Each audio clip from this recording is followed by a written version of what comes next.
Attenzione, la conoscenza di funghi si acquisisce tramite studi ed esperienza. Se siete inesperti, portatevi sempre dietro un manuale e se non siete sicuri di ciò che raccogliete, rivolgetevi sempre al personale competente prima del consumo. Detto questo, buona visione.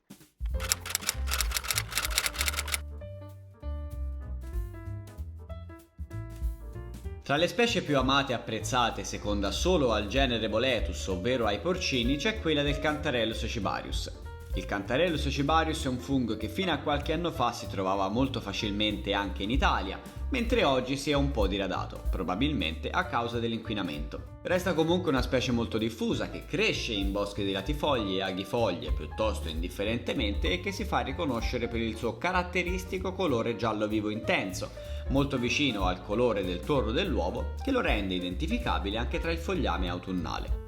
Il Cantarellus viene soprannominato il Multimodi, il modo con cui lo si conosce maggiormente è finferno, ma si dice anche giallino o galletto o raspacenere a seconda della regione dove si trova. Il Cantarellus cibarius appartiene al genere Cantarellus e alle famiglie delle Cantarellacee. Il nome di tutta la famiglia viene dal termine greco cantaros, che significa letteralmente coppa. Infatti, una delle prime caratteristiche che salta all'occhio relativamente alla forma del galletto è che il suo cappello presenta una cavità al centro, dandogli una caratteristica forma di coppa. Inoltre, i boldi del cappello sono irregolari, involuti e frastagliati e questo gli conferisce anche vagamente l'aspetto di una cresta di gallo, da cui la denominazione di galletto o gallinaccio. Tanto il cappello che il gambo hanno colore giallo uovo, ma uno degli aspetti che lo rende più riconoscibile sono le piegature che si trovano sotto al cappello. Non si tratta in questo caso di lamelle, che si presentano molto compatte, ma di vere e proprie rughe che permettono di distinguere il Cantarellus cibarius dall'unico fungo velenoso con il quale potrebbe essere confuso, ovvero l'Omphalotus olearius, un fungo che presenta tra l'altro il fenomeno di bioluminescenza.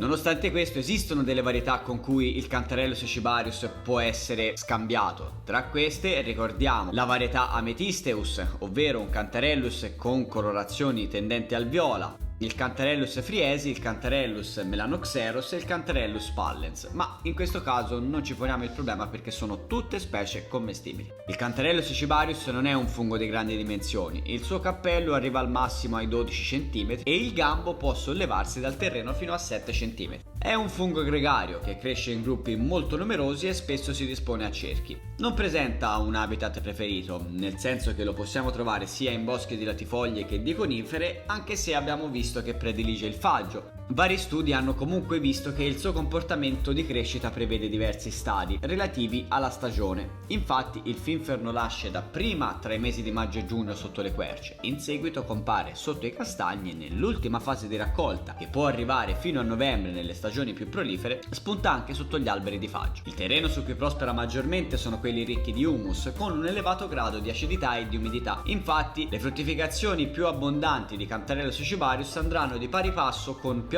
molto intense. Il Cantarellus cibarius ha un odore caratteristico anch'esso, fruttato, che ricorda le prugne secche. È uno dei funghi il cui sapore è maggiormente apprezzato in tavola, infatti questo presenta tanti vantaggi. Un vantaggio che si ha nel cucinare il cibarius sta proprio nella consistenza delle sue carni, che sono compatte e non spugnose e non sono soggetto all'attacco di larve ed insetti, quindi possono essere conservati a lungo. Una volta raccolti, gli esemplari di Cantarellus cibarius si possono tranquillamente lavare sotto acqua corrente, a differenza di altri funghi, avendo cura di rimuovere ovviamente la terra sotto al cappello. Si possono conservare in frigo freschi per alcuni giorni, oppure per mantenerli per un periodo di tempo più lungo si possono mettere sott'olio o sott'aceto. È sconsigliabile invece l'essiccazione, in quanto poi perdono il loro valore organolettico e reidratarli non rende molto bene in fase di cottura.